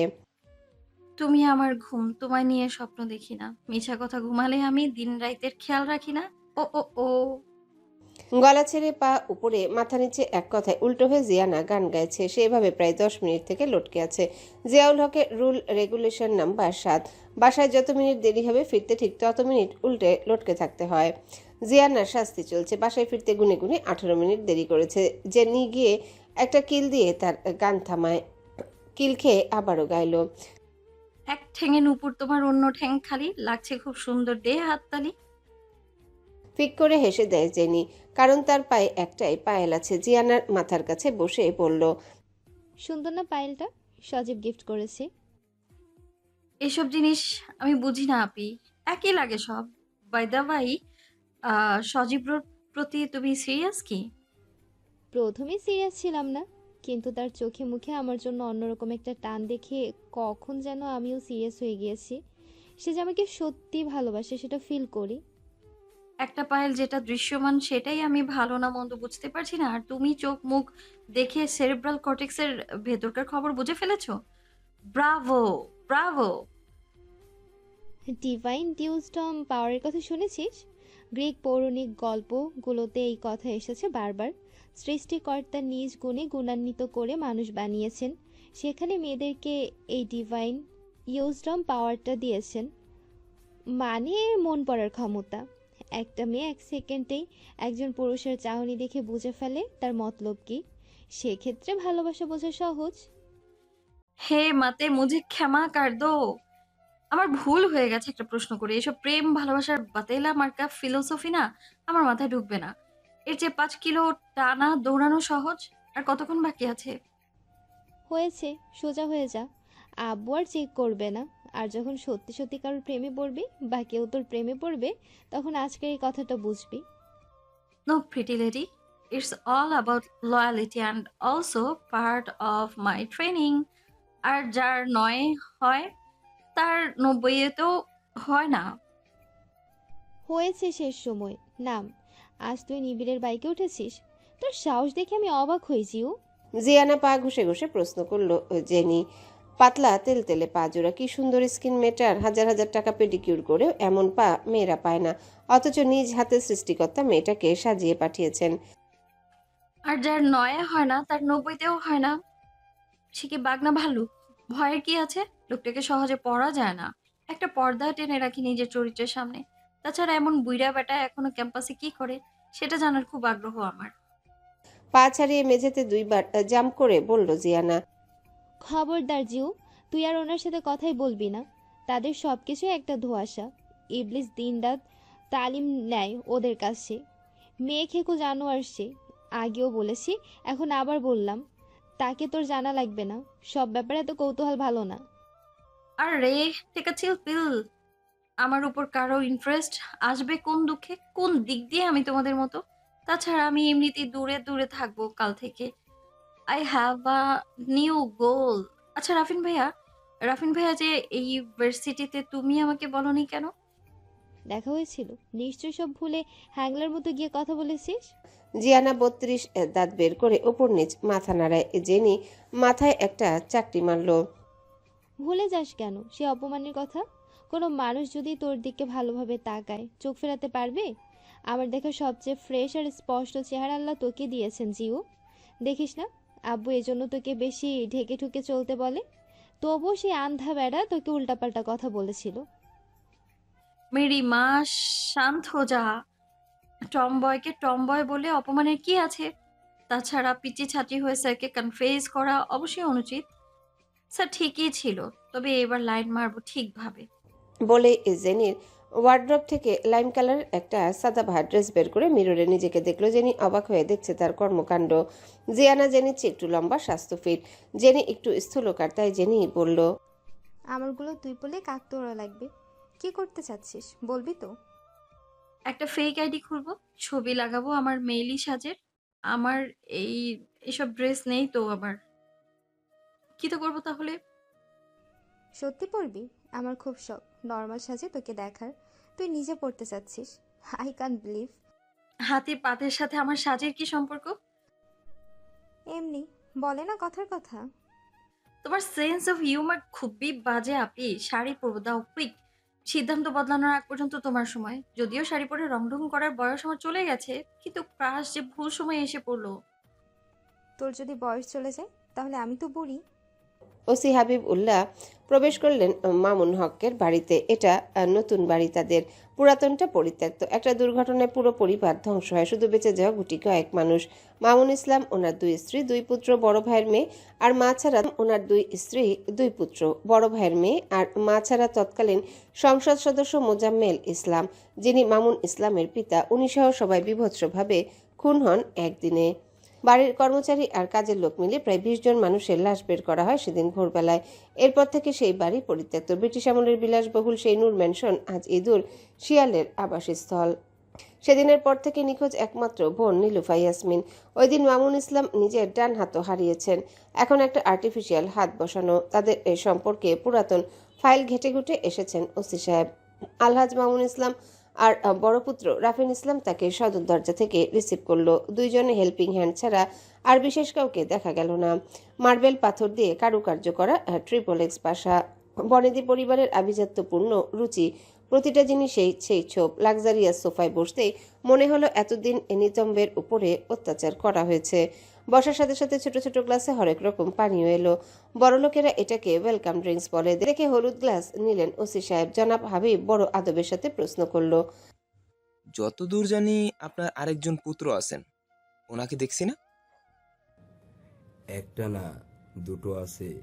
মেজো পুত্র দেশের বাইরে আর ছোটটা পার্টির কাজে ব্যস্ত, এসে পড়বে কিছুক্ষণের মধ্যে। আর মহিলারা সবাই অন্দরে, তাদেরকে আমার আম্মা করা আদেশ নিষেধে রাখেন। আম্মা আবার খুব কড়া, এখন আমাকে শাসনে রাখেন। বলে মিষ্টি করে হেসে দিলেন। রাফিন নীরব দর্শকের ভূমিকায় আছে। হাবিব মিলাচ্ছেন এই লোক ঘরে বাইরে সব জায়গায় সমানভাবে জনপ্রিয়। ডিনারের পর হাবিব অধীর আগ্রহ নিয়ে বসে আছে কখন এরা ঘুষ অফার করবে, আর তার বোতমের সিক্রেট ক্যামেরায় সেটা ধরা পড়বে। কিন্তু ঘটল সম্পূর্ণ উল্টো। ঘুষের পরিবর্তে একটা পার্সিয়ান বিড়াল গিফট করলো হাবিবের মেয়ের জন্য। কোনো ক্লু না পেয়ে বিড়ালটা নিয়ে হাসি মুখে প্রস্থান করলেন তিনি। গাঁজা খেয়ে মকুর কণ্ঠ ভারী হয়ে গেছে, তবুও খেয়েই চলেছে। নিবিড়ের দিকে একবার তাকিয়ে আবারও টান দিল। মাঝে মধ্যে নিবিড় লিমিট ছাড়া নেশা করে। কি দুঃখে যে এমন করে তার মাথায় ঢুকে না। শালা এমন এক লাইফ, না আছে ঘর না আছে পর, সেই দুঃখেই এসব ছাইপাস খায়। কিন্তু চেয়ারম্যান পুত্রের কি এত দুঃখ কে জানে। ভারী গলায় বদিকে ডেকে ফিসফিসিয়ে বলল, যদিও নেশায় ফিসফিসানি না, মোটামুটি জোরে সোরে শোনা যাচ্ছে। বৈদ্যা, জানো আজ কি দেখছি? মিস ধলা ব্যারাম চুমু খাইছে। বদি খ্যাক খ্যাক করে হেসে বলল, সে তো প্রতিদিন আমাকেও খায়। স্বপ্নে? বদি রাগে মাথা নাড়িয়ে বলল, এই তুই কেমনে জানলি? হালার পোহালা, তুই আমার স্বপ্নে উকি ঝুঁকি মারস? হ্যাঁ, তোর স্বপ্নকে আমি টেড়াও করি না। আর কথা শেষ করতে দে। সমুদ্র ভাইকে চুমু খাচ্ছিল। তোর দুলাভাই দেখতে ভদ্র হলেও হ্যাপি পোংটা আছে। ঘরে বউরে খায়, বাইরে। বলেই আবারও খ্যাক খ্যাক করে হেসে ওঠে। নিবিড় পা দিয়ে একটা লাথি দিয়ে বলল, চমু তোদের পেছনে ভরে দেব। আর একটা কথা বললে। এবার সজীব বলল, আমি নিশ্চিত তোর নেশা হয়েছে আজ। তোর যে আত্মগ্রিমা ছিল নেশা হয় না, অথচ গালি দিচ্ছিস। মানে তোর অহংকার যেটা, সেটা আজ শেষ। মানে খতম, মানে টাটা, মানে বাই বাই, মানে। নাক ডাকা শুরু করলো সে। আবারও জেগে উঠে বলল, চাচা, এত বোতল খালি কেন? হেনা কোথায়? প্রেমের সমাধি ভেঙে জেনে যায়, চলে যায়। বদি আর মুক্কু পাশ থেকে সমস্বরে বলে উঠে। নিবিড় টলমল পায়ে উঠে ভেতরে ঢুকে গেল। টান দিয়ে খচখচ শব্দে টিনের দরজা লাগালো। বিছানায় এক রমণী অল্প পোশাকে আবেদনময়ী ভঙ্গিতে শুয়ে আছে। ঘুরে ঘুরে দেখছে সুদর্শন পাঞ্জাবি পরিহিত এই পুরুষকে। নাম কি চেনা চেনা লাগে? আমি আপনার অ্যাডভোকেটের স্ত্রী মিসেস সেলিম। এই পেশা কবে থেকে? আপনার জন্য আজ থেকে। বাসায় যেদিন আপনার সাথে দেখা, সেদিনের পর থেকেই আমার ঘুম হারাম করে দিয়েছেন। তারপর ভাবলাম এক রাত আপনাকে পেলে জীবন ধন্য হয়ে যাবে। শিওর? 100%। নিবিড় টেবিলের ড্রয়ার থেকে লাইট পিঙ্ক কালারের একটা হ্যান্ডকাপ বের করলো। রমণী ঘোর লাগা দৃষ্টিতে দেখে চলেছে সবকিছু, আর প্রতি মুহূর্তে পুলকিত হচ্ছে। একটা বেল টাইপ রিবন, একটা ফিতা টেবিলের উপর রাখলো। রমণী মুচকি হেসে বলল, I love wildness. Me two lady, can I start? Please. হাত জোড়ায় হ্যান্ডকাপ লাগিয়ে প্রথমে বেডের সাথে আটকিয়ে দেয়। রিবনটা মুখে বাঁধতে গেলে রমণী একটু বিচলিত হলো। I can't like extra noise বলে মুখ বেঁধে দিল। ফিতাটা দিয়ে পা বেঁধে নিজের বেল্ট খুলে হাতে নিল। 2 কদম পিছিয়ে গিয়ে বাঁকা একটা হাসি দিয়ে বলল, আজকে রাতের কথা সারা জীবন মনে রাখবি। সিলাটকেরি ছুটিয়ে দেব। চাই না ছেলে তুমি অন্য কারো হও, পাবে না কেউ তোমাকে, কারণ তুমি ভালো নও। গেয়ে গেয়ে করিডোর ধরে হেঁটে চলেছে জিয়ানা। নিচে একটা 10-12 বছরের ছেলের বোতল কুড়ানো দেখে থেমে গেল। উপর থেকে ডাক দিল। ওই পিচি নাম কি? ছেলেটা ডানে বামে ঘুরে উপরে তাকিয়ে দেখে বলল, কই পামু? কাচের বোতল চলবে? আমি দেব। একটা ক্লাস আছে, করে আসি, তুই এখানেই থাকবি, ওকে? ওকে আফা। আফা না, বল ওস্তাদ। ওকে ওস্তাদ। জিয়ানা আবারও গেয়ে গেয়ে ক্লাসে ঢুকলো। 2 মিনিট পর প্রফেসর ঢুকে লেকচার শুরু করলেন। ক্লাসে no cap no marks, otherwise you may leave. হঠাৎ থেমে জিয়ানাকে উদ্দেশ্য করে বললেন। জিয়ানা খাতা ব্যাগে ভরে আস্তে করে বের হয়ে গেল ক্লাস থেকে। নিচে নেমে পিচ্চিটাকে পেল না। আশেপাশে খুঁজে পুকুর পাড়ে গেল। জিয়ানাকে দেখে দৌড়ে এলো সে। আমি প্রথমে ভাবছি আপনি বেড়া মানুষ, পরে কথা হই না বুঝছি। জিয়ানা পিচ্চিটার বস্তা এক হাতে নিল, আরেক হাত দিয়ে গলা জড়িয়ে ধরে হাঁটা শুরু করে। ময়লা একটা লাল গেঞ্জি, যেটা তার সাইজের চেয়ে দ্বিগুণ বড়। পরনে একটা রংচটা জিন্স, নগ্ন পা কাদায় মাখামাখি। চুলে আবার ফুটবল প্লেয়ারের মতো কানের সাইডে চিকন করে 2টা দাগ কাটা। দাঁতগুলো বেশ বড়সড় আর ময়লা। হাতের নখের নিচেও কয়েক মণ বালু আটকে আছে। খুঁটিয়ে খুঁটিয়ে দেখে জিজ্ঞাসা করলো, কে কে আছে পরিবারে? এক পঙ্গু বাপ খালি, সারাদিন হইয়া থাকে, সারা কাম কাজ কিছু করতে পারে না। মা কি মারা গেছে? না, বাপে পঙ্গু হবার পরে আরেক ভেড়ার লগে হাঙ্গা বইছে। জিয়ানা হেসে বলল, মা সম্পর্কে এমন বলতে নেই রাব্বি। পেটের খিদার কি সব ওস্তাদ? এই যে আমি আর আব্বা সারাদিনে একবেলা খায়া থাকি, বাইচা আছি না? আম্মা কেন খাওয়ার লোভে আঙ্গুরে ফালাইয়া গেল গা? খেয়েছিস সকালে? একেবারে আইন যাবেলা সন্ধ্যাবেলা খাই। সারাদিনে কত পাস এই বোতল বিক্রি করে? কপাল ভালো থাকলে 150-200 পাই, নাইলে 60-70। কথা বলতে বলতে তারা পৌঁছে গেল নিবিড়দের ক্লাব ঘরে। এই সময় শুধু বদি আর জুনিয়র কিছু ছেলে পেলে থাকে। জিয়ানাকে দেখে বদির মুখটা বিষিয়ে যায়। এক প্রকার ঝাঁঝালো কণ্ঠে জিজ্ঞাসা করলো, কি চাই? আপনাদের দুষ্টু পানির নিষ্পাপ বোতলগুলো দেন তো। মানে? আরে ভাই, মদের খালি বোতলগুলো দেন না এই পিচিরে। বলেই অপেক্ষা না করে সাইড থেকে নিজে নিজেই বস্তায় ভরে 2 আঙ্গুল দিয়ে সালাম দিয়ে বের হয়ে গেল। কোথায় বিক্রি করিস? বাজারের ভাঙ্গারি দোকানে। কয়েক দোকান ঘুরেও কাচের বোতল বিক্রি করতে পারলো না। দোকানদারেরা প্লাস্টিক ছাড়া নেয় না। শেষমেশ জিয়ানা 200 টাকা দিল রাব্বিকে, আর সাথে নিয়ে বিরিয়ানিও খাওয়ালো। রাব্বির খাওয়া দেখে জিয়ানা আর খেলো না। তার নিজেরটাও পার্সেল করে দিয়ে দিল। রাব্বিকে বিদায় করে জিয়ানা নিজের রাস্তায় হাঁটা ধরলো। সাইকেল কিনতে হবে। এইভাবে রিকশার পায়ে হেঁটে আর পোষাচ্ছে না। তারপর একটা খেয়াল এলো মাথায়। রাব্বি যেদিকে গেছে ঘুরে সেদিকে যাওয়া শুরু করে। কাচের বোতলগুলো শেপ চমৎকার। এগুলোকে ক্রাফটিং করলে ইজিলি সেল করা যাবে। কিছুটা যাওয়ার পর যা দেখলো তার চক্ষু চরক গাছ। রাব্বি মিয়া তার বয়সী আরো কয়েকটা ছেলের সাথে ধুমসে সিগারেট টানছে। জিয়ানাকে দেখে রাব্বি চমৎকার হাসলো, যেন বিড়ি টানা একটা শিল্প। এই তোদের বয়স হয়েছে বিড়ি খাওয়ার? জিয়ানা কপাল কুঁচকে জিজ্ঞাসা করে, আপা, আমরা যে লাইনে আছি এখানে বিড়ি খুব হালকা জিনিস। বলল সবচেয়ে বড় ছেলেটা। জিয়ানা ভ্রু কুঁচকে বোঝার চেষ্টায় আছে। এরা কি কিশোর গ্যাংয়ের কেউ? কি লাইন আমাকে বলা যাবে? লাইন আর কি ধান্দা। আমরা টুকাইরা সারা শহরের অলিগলিতে ঘোরাফেরা করি, আর চোখের সামনে যা সত্য দেখি এইটা বিশ্বাস চলি। নাম কি তোর? আকাশ, কিন্তু সবাই আইক্যা ডাহে। বলেই হাসতে লাগলো, যেন খুব মজার কথা বলেছে। জিয়ানা বুঝতে পারলো বাইরে থেকে যা দেখা যায় সবকিছু আসলে তেমন না। আমিও কি জয়েন করতে পারি তোদের দলে? তবে আমি একটা কাজ করে দেব ফ্রিতে। এতে তোদের আবার প্রমোশন হবে। টোকাই থেকে বোতল বোতল বিক্রেতা। কাচের বোতলগুলো আমি রং দিয়ে সাজিয়ে দেব। তোরা গলিতে গলিতে ঘুরে বিক্রি করবি আর আগের মতোই যে যার ধান্দা করবি। কোনো সমস্যা নেই, রাজি? আকাশ বলল, এতে আপনার কি লাভ? লাভ আপাতত নেই, তবে ভবিষ্যতে যখন সাংবাদিক হব তখন তোদের কাছ থেকে ইনফরমেশন কিনবো। এই জন্য এখন সুসম্পর্ক রাখছি, বুঝেছিস?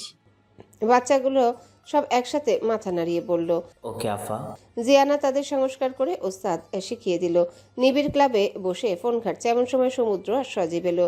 দুজনাই কি নিয়ে যেন হেসে হেসে কথা বলছে। আচম্বিতে অনাকাঙ্ক্ষিত নাম শুনে চোখ সরালো ফোন থেকে। সমুদ্র বলছে, মায়েরি, এমন মাইয়া বাপের জন্মে দেখি নাই। বদি জিজ্ঞাসা করলো, ঘটনা কি? হ্যাঁ, সজীব বলা শুরু করলো। আমি আর সমুদ্র ফুটবল খেলা দেখছিলাম পাড়ার কলেজের মাঠে। ছেলেরা খেলার বিরতির সময় রাস্তার সাইডে দাঁড়িয়ে আড্ডা দিচ্ছিল। হাত থেকে ফুটবল ছুটে গিয়ে পড়ে রাস্তায়, আর সেখানেই ছিল বোম্বাই মরিচ জিয়ানা হক, আর বলটা তার পায়ের কাছেই পড়ে। ফুটবল খুব সুন্দর করে পা দিয়ে পাস করে ফিরিয়ে দেয় ছেলেদের। কিছু বেতলা ছেলে তাকে অফার করে খেলার। জিয়ানা মানা করলে তারা বোলিং শুরু করে। সজীব থামলে সমুদ্র বলল, একজন বলে খেলবে না কেন মামনি? পিরিয়ড চলে। এই মেয়ে জবাবের চমৎকার হেসে বলে কি, না চলে না গো, ক্ষণিকের পোলা। আর চললেও কি, ওই স্যানিটারি প্যাড আছে উন্নত প্রযুক্তির। তোমাদের বাসার মা বোনদের মতো তেনা পড়ে না কেউ। ভাই, লিটারেলি আই এম শকড। একটা মেয়ে এতটা বোল্ড কেমনে হতে পারে? পুরো ভীষণ ছেলের জবান মনে হলো ঘ্যাচাং করে কেটে দিয়েছে মেয়েটা। আমার তো এই মেয়েকে এখন দেখার খুব লোভ হচ্ছে। সব শুনে নিবি সোজা হয়ে বসলো। বদি এগিয়ে এসে বলল, আমাদের ক্লাবের আশেপাশে যেখানে কোনো মেয়ে আসে না, অথচ সেই দেদার শেষে বোতলগুলো নিয়ে গেছে। নিবিড় বেশ কড়া গলায় জিজ্ঞাসা করে, বোতল দিয়ে কি করবি? হ্যাঁ, সাথে একটা টোকাই ছিল, তাকে হয়তো দিয়েছে। 2 দিন আইসা পুরা ক্যাম্পাস তুলকালাম করে ফেলছে এই মেয়ে। আজ নাকি প্রফেসর বের করে দিয়েছে ক্লাস থেকে। হ্যাঁ, চোখে চোখে রাখিস তো কিছুদিন। নিবিড় বা দিকে বলে উঠে বের হয়ে গেল। ঝগড়াঝাটির সময় সঠিক পয়েন্ট ধরে কথার আঘাত করতে পারলে যতটা আনন্দ লাগে, মন শান্ত হওয়ার পর সেই কথাটা বলার জন্য তার চেয়ে দ্বিগুণ বিস্বাদ লাগে। আঞ্জুমান রাগের বশে বলেই ফেলেছেন, মেয়ে তো শুধু তোমার একার, তার ব্যাপারে কোনো সিদ্ধান্ত আমি নিতেই পারবো না। আমি তো তাকে বড় করিনি, সব তোমার কৃতিত্ব। এতগুলো কথা বলার কারণ জিয়াউল হকের বাড়াবাড়ি। আশেপাশের পাড়া প্রতিবেশীর কথায় আঞ্জুর মেজাজ বিগড়ে আছে। 2 মেয়ে 2 রকম চালচলন। নতুন জায়গায় এসে পড়েছেন বিপদে। আজ ওনার কলেজের এক কলিগ তো খোঁচা দিয়ে বলেই ফেললেন, এমন ঊর্ধ্বত স্বভাবের মেয়েকে কেউ বাড়ির বউ করে নিবে না। বিয়ের জন্য চাই কোমল নারী, প্রতিমার রূপ মেয়ে মানুষ। এখনো সময় আছে, মেয়েকে মেয়ে হিসেবে গড়ে তুলুন। প্রথম দিন ভার্সিটি শেষ করে জেনি আর জিয়ানা দুজনাই আঞ্জুমানের কলেজে গিয়েছিল। তারপর থেকে শুরু হয়েছে কানাঘুষা। জিয়াউল মুখে তালা দিয়ে চুপ করে বসে আছেন। উনি কিছু বলছেন না দেখে আরও রেগে গেলেন আঞ্জুমান। জিয়াউলের হাত থেকে রিমোট কেড়ে নিয়ে টিভি বন্ধ করে দিয়ে হনহন করে নিজ কক্ষে চলে গেলেন। শীত যায় যায় করছে। এমন একটা ঝিম ধরানো আবহাওয়ায় কাজকর্ম না থাকলে পোলাপান নানা রকম খেলাধুলা করে, বিশেষ করে badminton, carrom board, table tennis ইত্যাদি। নিবিড়ের ভার্সিটির বাইরের ক্লাবটা বেশ বড়। টিনের ঘর হলেও ভেতরে ইন্টেরিয়ার বেশ আভিজাত্যপূর্ণ। একপাশে খেলাধুলার ব্যবস্থা, আরেক পাশে ছোটখাটো সভা কিংবা মিটিংয়ের জন্য অসংখ্য চেয়ার বসানো, আর ভেতরে ওপেন সিক্রেট একটা বেডরুম। সেই রুমের একপাশে দেশি বিদেশি অ্যালকোহল সাজানো একটা বেডের পাশে একটা সিঙ্গেল কাউচ আর একটা বেড সাইড টেবিল। নিবিড় আপাতত রুমে বসে একটা নকশা ড্রয়িং করছে। সে টেনে টুনে সিভিল ইঞ্জিনিয়ারিং শেষ করেছে, কিন্তু ঝুলে আছে মাস্টার্স। সেটা আজীবনেও শেষ হবে না বোধহয়। দরজা খোলার শব্দ। নকশাটা ভাঁজ করে ড্রয়ারে রাখলো। ভাই, একটা উটকো ঝামেলা হয়ে গেছে। এলাকার এক মাইয়া সুইসাইড করছে। এখন এলাকার মুরব্বীরা সেই মাইয়ার দাফন করতে দেবে না তাদের এলাকায়। এইটা নিয়ে সকাল থেকে ক্যাচাল। মাইয়ার পরিবার থেকে আমারে বারবার হাতে পায়ে ধরতেছে খালি, যেন আপনি একটু গিয়ে মীমাংসা করে দেন। বলেই মাক্কু নিবিড়ের দিকে তাকালো। মানুষ মারা উটকো ঝামেলা লাগে তোর কাছে? কাহিনী খুলে বল, কি হয়েছে? রাগ নিয়ে নিবিড় প্রশ্ন করে টি শার্টের উপর জ্যাকেট পরে নিল। প্রতিবেশী এক পোলার লোকে লটর পটর করে পরাগায়ন ঘটিয়ে ফেলেছে, কিন্তু সেই পোলা বিয়ে করবে না। আশেপাশে সবাই জানাজানি হয় কাল রাতে গলায় দড়ি দিছে, আর খবর হওয়ার পর থেকেই পোলা পগার পার। বাইকের চাবি নিয়ে নিবিড় বলল, চল। নিবিড় সহ 6 জন গেল ঘটনাস্থলে। নিবিড়দের পৌরসভা শেষের ওয়ার্ডের এলাকা হওয়ায় এই দিকটা একেবারে গ্রাম বলা চলে। বাড়িচারে নিচে এসে বাইক থামিয়ে ভিকটিমদের বাড়ি ঢুকে গমগমে গলায় নিবিড় বলে উঠল, কোন সুরের বাচ্চা দাফনে বাধা দিছে? আজ ওখানে 2টা দাফন হবে। মামুন চেয়ারম্যানের ওয়ার্ডের নতুন মাতব্বরের মুখটা দেখি। ব্যাস, আর কোনো সারা শব্দ পাওয়া গেল না। জানাজার পর দাফনের জন্য লাশ ওঠানোর সময় ভিকটিমের পরিবার জিয়ে রাখা কান্না আবার শুরু করে। একজন যুবতী বয়সের মেয়ে কান্নার ধকলে বারবার হেলে পড়ে মাটিতে গড়াগড়ি খাচ্ছিল। মক্কু গিয়ে আগলিয়ে নিল তাকে, সান্ত্বনার নামে বারবার জড়িয়ে ধরছে মেয়েটাকে। নিবিড় হাঁক ছাড়লো মক্কু বলে। মক্কু মেয়েটাকে ছেড়ে পাশে এসে দাঁড়ালো। বদি কানের কাছে গিয়ে বলল, সুযোগ পাইলেই 3 নাম্বার পা দাঁড়ায়া যায়, তাই না? মরা বাড়িও ছাড় দেস না, ফাতরা কোথাকার। মক্কু বোকা হেসে বলল, হ্যালো বন্ধুরা, পরবর্তী পার্ট খুব তাড়াতাড়ি আসবে, তো সবাই অপেক্ষায় থাকো। আর চ্যানেলটি যারা এখনো সাবস্ক্রাইব করোনি তারা পরবর্তী পার্ট দেখার জন্য চ্যানেলটি সাবস্ক্রাইব করে রেখো। ধন্যবাদ সবাইকে, আমাদের সাথেই থেকো।